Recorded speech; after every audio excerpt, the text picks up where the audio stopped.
தமிழ்நாட்டில் அரசு வேலைக்கு தயாராகி கொண்டிருக்கும் இளைஞர்களுக்கு ஒரு முக்கியமான மகிழ்ச்சியான தகவல் வெளியாகியுள்ளது. குறிப்பாக மின்சார வாரிய வேலைக்காக காத்திருப்பவர்களுக்கு இது ஒரு பெரிய அப்டேட் என்றே சொல்லலாம்.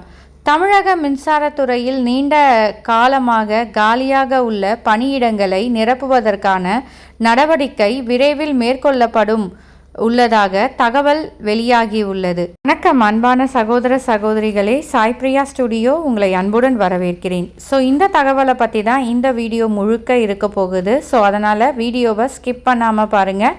புதுசாக பார்க்குறவங்க சப்ஸ்கிரைப் பண்ணிக்கோங்க. ஃப்ரெண்ட்ஸ் அண்ட் ஃபேமிலிஸ்க்கு இந்த வீடியோவை ஷேர் பண்ண மறக்காதீங்க. சமீபத்தில் செய்தியாளர்களிடம் பேசிய மின்சாரத்துறை அமைச்சர் மின்துறையில் உள்ள பணியாளர்களின் பற்றாக்குறையை சரி செய்யும் வகையில் முதல் கட்டமாக சுமார் 15,000 காலி பணியிடங்களை நிரப்பப்பட உள்ளதாக தெரிவித்துள்ளார். அது மட்டும் இல்லாமல் தற்போது பணியாற்றி வரும் ஊழியர்களுக்கு பதவி உயர்வும் தாமதமின்றி வழங்கப்படும் என கூறப்பட்டுள்ளது. பல ஆண்டுகளாக நிலுவையில் இருந்த பதவி உயர்வு நடவடிக்கைகள் தற்போது வேகமாக நடைபெற்று வருவதாகவும் தெரிவிக்கப்பட்டுள்ளது. மேலும் பணியிட மாற்றங்கள் அனைத்தும் வெளிப்படை தன்மையுடனும் மற்றும் விதிமுறைகளின் அடிப்படையிலும் மேற்கொள்ளப்படும் என்று அதிகாரப்பூர்வமாக அறிவிக்கப்பட்டுள்ளது. தற்போது மின்சார வாரியத்தில் பல ஆயிரம் பணியிடங்கள் காலியாக இருப்பதாக கூறப்படுகிறது. அவற்றை படிப்படியாக நிரப்ப அரசு நடவடிக்கை எடுத்து வருகிறது.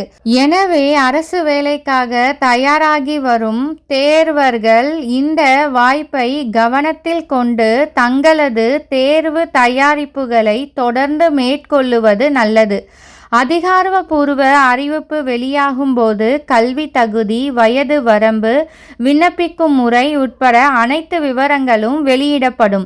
இந்த தகவல் உங்களுக்கு பயனுள்ளதாக இருந்துச்சு அப்படின்னா உங்களுடைய ஃப்ரெண்ட்ஸ் அண்ட் ஃபேமிலிஸ்க்கு ஷேர் பண்ணுங்கள்.